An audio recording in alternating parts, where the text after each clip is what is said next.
ನಮಸ್ಕಾರ, ವನಶ್ರೀ ಚಾನಲ್ಗೆ ಸ್ವಾಗತ. ಹೊಸ ವಿಡಿಯೋ ತಂದಾಯಿತು. ಬನ್ನಿ ಇವತ್ತು ಕರ್ಣ ಸೀರಿಯಲ್ಲು ಹೇಗೆ ಮೂವ್ ಆಗ್ತಿದೆ, ಏನು ಸ್ಟೋರಿ ನೋಡೋಣ. ಅದಕ್ಕಿಂತ ಮುಂಚೆ ನನ್ನ ವಿಡಿಯೋಕ್ಕೆ ಸಬ್ಸ್ಕ್ರೈಬ್ ಮಾಡಿಲ್ಲ ಅಂದರೆ ದಯವಿಟ್ಟು ಸಬ್ಸ್ಕ್ರೈಬ್ ಮಾಡ್ಕೊಳ್ಳಿ, ಹಾಗೆ ಒಂದು ಲೈಕ್ ಕೊಡಿ.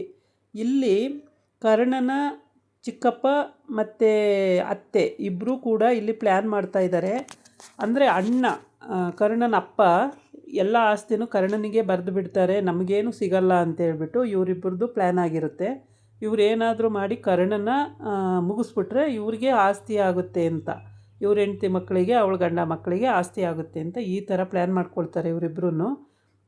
ಆದರೆ ಅದರಲ್ಲಿ ಅವನಿಗೆ ಇನ್ನೊಬ್ಬ ಅಣ್ಣನಿಗೆ ಮೋಸ ಮಾಡಿ ಇವಳೇ ಹೊಡ್ಕೋಬೇಕು ಅಂತೇಳ್ಬಿಟ್ಟು ಈ ಕರ್ಣನ ಅತ್ತೆ ಅಲ್ಲಿ ಇನ್ನೊಂದು ಸಂಚು ಮಾಡ್ತಿರ್ತಾಳೆ. ಎಲ್ಲ ವಿಷಯನೂ ತಿಳ್ಕೊಂಡು ಅಲ್ಲಿ ಒಂದು ಕಡೆ ಸಂಚು ಮಾಡ್ತಿರ್ತಾಳೆ.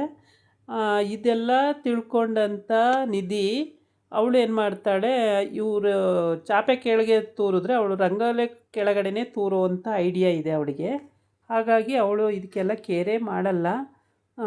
ಕರ್ಣ ರಾತ್ರಿ ಏನಾಗುತ್ತೆ ಅಂದರೆ 8 ಪೇಷೆಂಟ್ಗಳು ಬಂದಿರ್ತವೆ ಆಪ್ರೇಷನ್ನಿಗೆ. ಅಂದರೆ ಇವನು ಮಕ್ಕಳು ಡಾಕ್ಟ್ರ್ ಆಗಿರೋದ್ರಿಂದ ಪ್ರೆಗ್ನೆಂಟು ಡೆಲಿವರಿ ಕೇಸ್ ತಗೊಳ್ಳೋದು.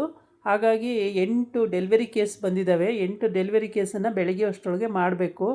ನಿದ್ದೆಗಣ್ಣಲ್ಲಿ ಹುಷಾರು, ತುಂಬ ಕೇರ್ಫುಲ್ಲಾಗಿರಬೇಕು ಅಂತ ಹೇಳಿರ್ತಾರೆ. ಹೌದು, ಏನು ಮಾಡೋಕ್ಕಾಗಲ್ಲ, ಕೇಸ್ಗಳು ಬಂದಮೇಲೆ ಮಾಡಲೇಬೇಕಾಗುತ್ತೆ ಅಂಥೇಳಿ ಅವನು ರಾತ್ರಿ ಎಲ್ಲ ಆಪ್ರೇಷನ್ಗಳೇ ಮಾಡಿರ್ತಾನೆ. 8 ಆಪ್ರೇಷನ್ 7-8 ಆಪ್ರೇಷನ್ ಮಾಡೋದು ಅಂದರೆ ಸುಲಭದ ಕೆಲಸ ಆಗಿರಲ್ಲ, ತುಂಬ ಕಷ್ಟ ಇರುತ್ತೆ. ಅವು ಡೆಲಿವರಿ ಕೇಸ್ ಅಂದರೆ ಇನ್ನೂ ಕಷ್ಟದ ಕೆಲಸನೇ. ಆದರೂ ಕೂಡ ಅವೆಲ್ಲ ಸಕ್ಸಸ್ ಆಗ್ತವೆ ಕೂಡ.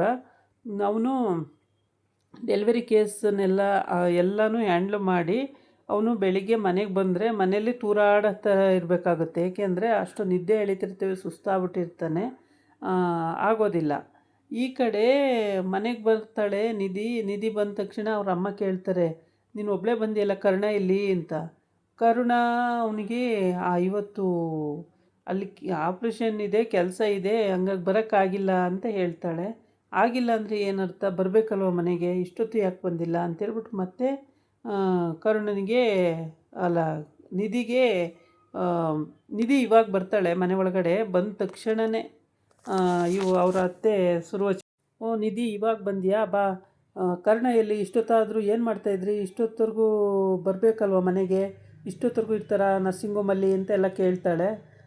ಹೌದು, ಟೈಮ್ ಆಗೋಯ್ತು ಬರೋದು ಅಂತ ಹೇಳ್ತಾಳೆ. ಆಮೇಲೆ ಕರ್ಣ ಎಲ್ಲಿ ಅಂತ ಕೇಳ್ತಾಳೆ. ಕರ್ಣ ಇವತ್ತು ಆಪ್ರೇಷನ್ ಕೇಸ್ ಇದೆ, 7 ಅಥವಾ 8 ಆಪ್ರೇಷನ್ ಕೇಸ್ ಇದೆ, ಅಷ್ಟನ್ನು ಅವನು ಹ್ಯಾಂಡಲ್ ಮಾಡಬೇಕಾಗಿದೆ ಅಂತ ಹೇಳ್ತಾಳೆ. ಅಷ್ಟೊಂದು ಡೆಲಿವರಿ ಕೇಸು ಹ್ಯಾಂಡಲ್ ಮಾಡಬೇಕು, ಅಯ್ಯೋ ರಾಮ, ಏನು ಮಾಡ್ತಾನೆ ಅಷ್ಟೊಂದು ಕೇಸೆಲ್ಲ, ಅಯ್ಯೋ ಹೆಂಗೆ ಮಾಡ್ತಾನೆ ಅಂತ ಎತ್ತೋ ತಾಯಿ ಅಲ್ವಾ ಕರುಣೆ ತೋರಿಸ್ತಾರೆ. ಆದರೆ ನಿಧಿ ಏನಕ್ಕೆ ಬಂದಳು ಅಂತ ಗೊತ್ತಿಲ್ಲ. ಅವಳು ಕೂಡ ಡಾಕ್ಟ್ರೇ ಆಗಿರೋದ್ರಿಂದ ಅವಳು ಮೋಸ್ಟ್ಲಿ ಶಿಫ್ಟು ಚೇಂಜು ಅನಿಸುತ್ತೆ, ರಜಾ ಹಾಕ್ಕೊಂಡು ಬಂದಿರಬೇಕು. ರಾತ್ರಿ ಡ್ಯೂಟಿ ಹಗಲು ಡ್ಯೂಟಿ ಅಂತ ಇರುತ್ತಲ್ಲ, ಆ ರೀತಿ ಏನಾದರೂ ರಜಾ ಹಾಕ್ಕೊಂಡು ಬಂದಿದ್ದಾಳೆ ಅನಿಸುತ್ತೆ. ಆಮೇಲೆ ಮಾತಾಡ್ತಿರ್ತಾಳೆ. ಮಾತಾಡುವ ಟೈಮಿಗೆ ಹಿಂಗೆ ಕ್ಯಾಸುವಲಾಗಿ ಮಾತಾಡೋದು. ಆ ಟೈಮಿಗೆ ಇವರೆಲ್ಲ ಮನೆಯವರು ಯಾರೂ ಕಾಣಿಸ್ತಾ ಇಲ್ಲ, ಮನೆ ತುಂಬ ಜನ ಇದ್ದಾರೆ ಇವ್ರ ಮನೆಯಲ್ಲಿ. ಅಪ್ಪನಿಂದ ಹಿಡ್ದು ಮತ್ತು ಚಿಕ್ಕಮ್ಮ ಚಿಕ್ಕಪ್ಪ, ಅವರು ಇವರು, ಚಿಕ್ಕತ್ತೆ ಮಾವ ಅಂತ ಎಷ್ಟೋ ಜನ ಇದ್ದಾರೆ. ಆದರೆ ಇವರು ಸುಳ್ಳು ಹೇಳೋಕ್ಕೆ ರೌಡಿಗಳು ಅಲ್ಲಿ ನರ್ಸಿಂಗ್ ಹೋಮನ್ನು ಅವರು ಇದಕ್ಕೆ ತಕ್ಕಾಗಿ ಸಾಲ ಇದೆ ಅಂತ ಹೇಳ್ಬಿಟ್ಟು ಆ ಥರ ತೊಗೊಂಡ್ಬಿಟ್ಟಿದ್ದಾರೆ. ಆ ಬೋರ್ಡನ್ನು ಕೂಡ ಚೇಂಜ್ ಮಾಡಿಸ್ಕೊಬಿಟ್ಟಿದ್ದಾರೆ. ಆ ಬೋರ್ಡ್ನ ನೋಡಿನೂ ಕೂಡ ಅವಳು ಕೇಳಿದ್ಲು, ಈ ಬೋರ್ಡನ್ನು ಯಾಕೆ ಚೇಂಜ್ ಮಾಡೋರೆ ಅಂತ. ಅದಕ್ಕೆ ಬೋರ್ಡೇನು ಚೇಂಜ್ ಮಾಡಿಲ್ಲ. ಅಷ್ಟೊತ್ತಿಗೆ ಕರ್ಣ ಬರ್ತಾನೆ. ಇವಳು ದಬ್ಬಿ ಅಂತಿರ್ತಾಳ. ಅಷ್ಟೊತ್ತಿಗೆ ಕರ್ಣ ಅಲ್ಲಿಗೆ ಬರ್ತಾನೆ. ಕರ್ಣ ಬಂದ್ಬಿಟ್ಟು ಹೇಳ್ತಾನೆ, ಇಲ್ಲ ಅಮ್ಮಮ್ಮ, ಅದು ಶೂಟಿಂಗಿಗೆ 2 ದಿನಕ್ಕೆ ಶೂಟಿಂಗ್ ಕೊಟ್ಟಿದ್ದೀನಿ, ಹಂಗಾಗಿ ಬೋರ್ಡ್ ಚೇಂಜ್ ಮಾಡ್ಕೊಂಡವ್ರೆ, ಶೂಟಿಂಗಿಗೆ ಮುಗಿದ ಮೇಲೆ 2 ದಿವಸದ ಮೇಲೆ ಬೋರ್ಡ್ ಚೇಂಜ್ ಮಾಡ್ತಾರೆ ಅಂತ.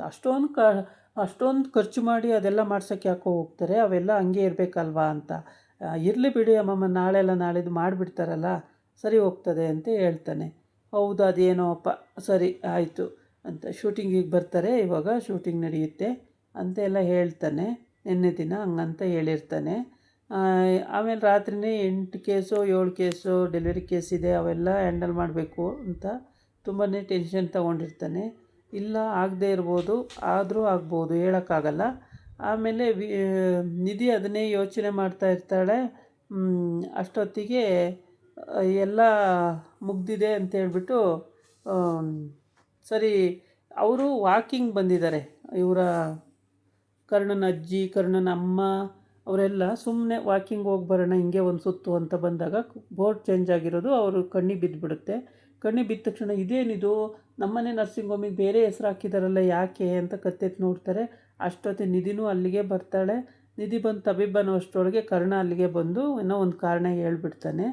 ಓಕೆ, ಅದೇನಾಗಿದೆ ಅಂದರೆ ನರ್ಸಿಂಗ್ ಹೋಮನ್ನು ಸಾಲಕ್ಕೋಸ್ಕರ ರೌಡಿ ರಂಗಮ್ಮ ಬರ್ಸ್ಕೊಂಡು ಬಿಟ್ಟಿದ್ದಾಳೆ.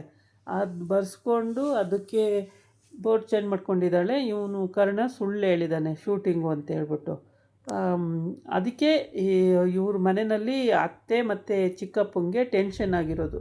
ಇರೋ ಆಸ್ತಿನೆಲ್ಲ ಅವನಿಗೆ ಬರೆದು ಬಿಡ್ತಾರೆ, ನಮಗೇನು ಸಿಗಲ್ಲ ಅಂತೇಳ್ಬಿಟ್ಟು ಫುಲ್ ಟೆನ್ಷನಲ್ಲಿ ಇವರ ಅಕ್ಕ ತಮ್ಮ ಮಾತಾಡ್ತಾ ಇರ್ತಾರೆ. ಅಷ್ಟೊತ್ತಿಗೆ ಅಣ್ಣ ಮಾತಾಡಿ ಆ ಕಡೆ ಹೋಗ್ತಾನೆ. ತಂಗಿ ಯೋಚನೆ ಮಾಡ್ತಾಳೆ, ಅಯ್ಯೋ ಇವನು ಕಟ್ಕೊಂಡು ನನಗೇನಾಗಬೇಕಾಯ್ತು, ನನಗೆ ಎಷ್ಟು ಬರುತ್ತೋ ಅಷ್ಟು ಬಂದರೆ ಸಾಕು ಅಂತ ಅವಳು ಯೋಚನೆ ಮಾಡ್ತಾಳೆ. ಈಗ ಈ ಸ್ಟೋರಿನಲ್ಲಿ ಒಟ್ಟಲ್ಲಿ ಕ್ಲಿಯರಾಗಿಲ್ಲ ಅಂದ್ರೂ ವಾಸ್ತವ ಅಂತೂ ಸತ್ಯವಾದ್ದೇ.